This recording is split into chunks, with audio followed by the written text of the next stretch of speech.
¿Qué tal amigos? ¿Cómo están? Muy buenos días. Pues aquí empezando la semana meditando en la palabra como siempre. Y fíjese que estoy en medio de un libro que me tiene fascinado y que curiosamente tiene tanto que ver con lo que hablamos la semana pasada. ¿Se acuerda que la semana pasada estábamos hablando acerca de cómo vibramos y de cómo nos movemos por la voz de Dios?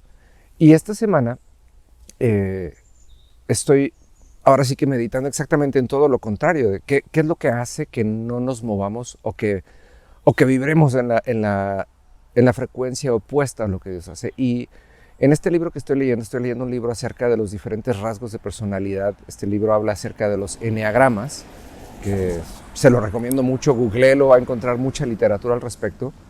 Pero me encantó que este libro aborda un tema muy específico, que es el tema del pecado. Y y me gusta mucho porque muchas veces usted y yo hablamos del pecado y pensamos en pecado cuando hacemos mal. Y cuando hacemos mal, muchas veces el pecado tiene que ver con el hecho de que matemos a alguien, de que robemos, de que le hagamos daño a las personas, pero muchas veces ignoramos que verdaderamente el pecado es más trascendente que lo que de repente nos imaginamos. El pecado empieza en el pensamiento, es decir, en el alma. El alma contiene nuestros pensamientos, nuestros sentimientos y nuestra voluntad. Y el pecado, en el momento que se instala en nuestra alma, pues ya nada más es una cuestión de tiempo que nos lleve a las acciones. Entonces, eh, me encantó la descripción del pecado de este libro, porque dice que el pecado no es otra cosa más que lo que nos obsesiona. ¿Qué quiere decir esto? Que son esas cosas que nos roban tiempo en nuestra mente y en nuestro corazón, que realmente se ponen o ocupan un lugar más importante que los pensamientos de Dios. Y créalo o no, pues esto es una de las cosas más comunes que nos pasan. Nos la pasamos pensando en tantas cosas y nos la pensamos meditando en tantas cosas que nos roban y nos apartan de la voluntad de Dios. Porque Dios no solamente quiere cosas buenas, sino Dios quiere cosas profundas, y por eso es que está ahí la palabra de Dios, para que meditemos en ella. Por eso Josué 1:8 dice: estudia constantemente la palabra, pero medita en ella de día y de noche. Lo que nos está invitando es a que nuestros pensamientos vayan precisamente a ese lugar, que ocupen todo nuestro tiempo, de manera que también lo que pensemos, lo que sintamos y que lo que decidamos nos lleve a la voluntad de Dios. Y ahí es en donde nos perdemos, y ahí es en donde identificamos que nuestro pensamiento está lleno constantemente de pecado, porque nos obsesionamos con cosas. Hay veces que las deudas nos obsesionan, hay veces que los pensamientos acerca de las demás personas nos obsesionan y están ahí todo el tiempo.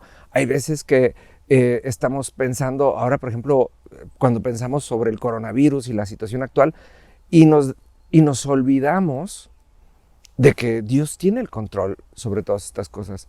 Dios no se ha bajado de su trono, Dios no se ha bajado de su poderío y no ha dejado de ser. Esta mañana, bueno, en mi mañana y en la noche de allá de México, estaba platicando con mi amiga, con mi queridísima amiga Gaby Molina, y me decía que estaba muy preocupada porque salió a la calle y se dio cuenta que hay más gente en la calle de la que debería de haber, y que la gente se está cuidando muy poco. Y de repente tuvo que recapitular y dijo: no dejo de pensar quién es el que me gobierna y no dejo de pensar quién es el que me cuida. Sin embargo, no me deja de preocupar lo que está pasando allá afuera. Y dije: wow, qué pensamiento tan interesante, que en medio de lo que pudiera generar una crisis en su mente y en su corazón, se acordó de quién la lleva. Y entonces es ahí en donde nosotros tenemos que entender qué es lo que Dios habla acerca de las cosas, porque no solamente nos tenemos que cuidar físicamente en este tiempo de no contaminarnos, sino tenemos que cuidarnos constantemente, mental, emocional, ¿sí? Y moralmente, de no contaminarnos, de que lo que pasa aquí adentro y acá adentro, ¿sí?, no contamine las personas que somos y que no contamine nuestra identidad. Porque no es lo que hacemos lo que nos define, sino lo que pensamos constantemente. Y hay veces que dejamos de ser y dejamos de funcionar y dejamos de vibrar en la frecuencia de Dios solamente por estar ocupando nuestra mente y nuestro corazón en cosas que no van relacionadas al reino de Dios y eso es pecado. Usted me va a decir, claro, es que René, lo estás poniendo todo en un plano en donde todo es pecado. Es cierto, todo es pecado, pero también podemos entrenar nuestra mente y nuestro corazón a estar meditando constantemente en la verdad para dejar de estar siendo golpeados y afectados constantemente por la realidad, porque la realidad cambia todo el tiempo, pero la verdad es tan estática y no se mueve al grado que nos provoca libertad. Y en eso vamos a estar meditando en los siguientes días. Así que nos vemos mañana y que Dios los siga bendiciendo. Hasta luego.